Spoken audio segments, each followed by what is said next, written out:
ఈరోజు కూటమి ప్రభుత్వం ఏర్పడిన తర్వాత రైతన్నల పట్ల మరొకసారి చంద్రబాబు నాయుడు గారు నిర్లక్ష్య ధోరణి చాలా స్పష్టంగా కనపడుతోంది.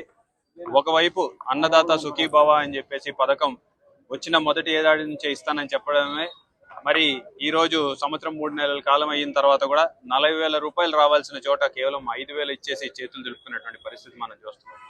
ఈ రోజు రైతన్నలందరూ యూరియా కోసం క్యూ లైన్లలో నిల్చున్నటువంటి పరిస్థితి ఈ ప్రభుత్వంలో చూస్తున్నాం.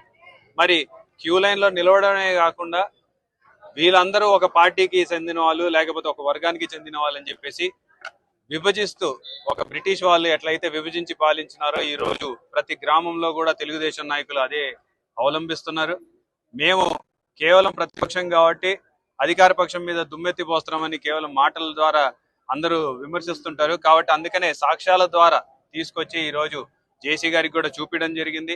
సంబంధం లేని వ్యక్తులు అధికారుల చేత పంపిణీ జరగాల్సినటువంటి కార్యక్రమాన్ని హైజాక్ చేసి తెలుగుదేశం కార్యక్రమం లాగా మలుచుకోవడమే కాకుండా కేవలం వాళ్ళు ఎవరికైతే ఇవ్వాలంటారో వాళ్ళకి మాత్రం ఇవ్వడము, మిగతా స్టాక్ అంతా వీళ్ళు పక్కదారి పట్టించడము, ఆ పక్కదారి పట్టించేసి ఈనాడు 267 రూపాయలకి రావాల్సిన యూరియాని 450, 500 రూపాయలకి అమ్ముకుంటున్నటువంటి పరిస్థితి.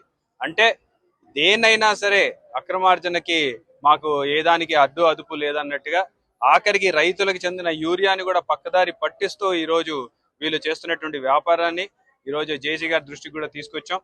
సంబంధం లేని అధికారులు, ఫీల్డ్ అసిస్టెంట్లు, వాళ్ళు కూడా అగ్రికల్చర్ అసిస్టెంట్ల మీద దౌర్జన్యం చేసి వాళ్ళ పని చేసుకోనీయకుండా ఈరోజు అడ్డుకుంటున్నటువంటి పరిస్థితి.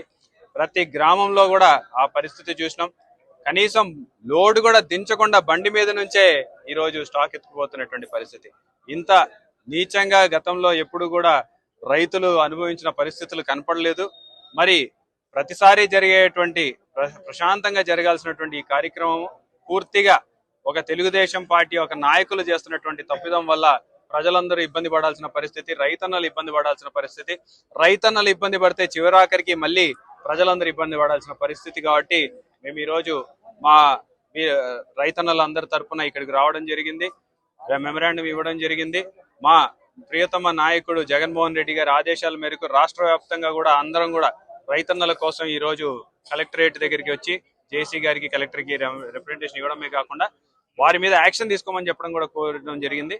మరి జేసీ గారు ఎటువంటి యాక్షన్ తీసుకుంటారనేది కూడా త్వరలోనే చూద్దాం.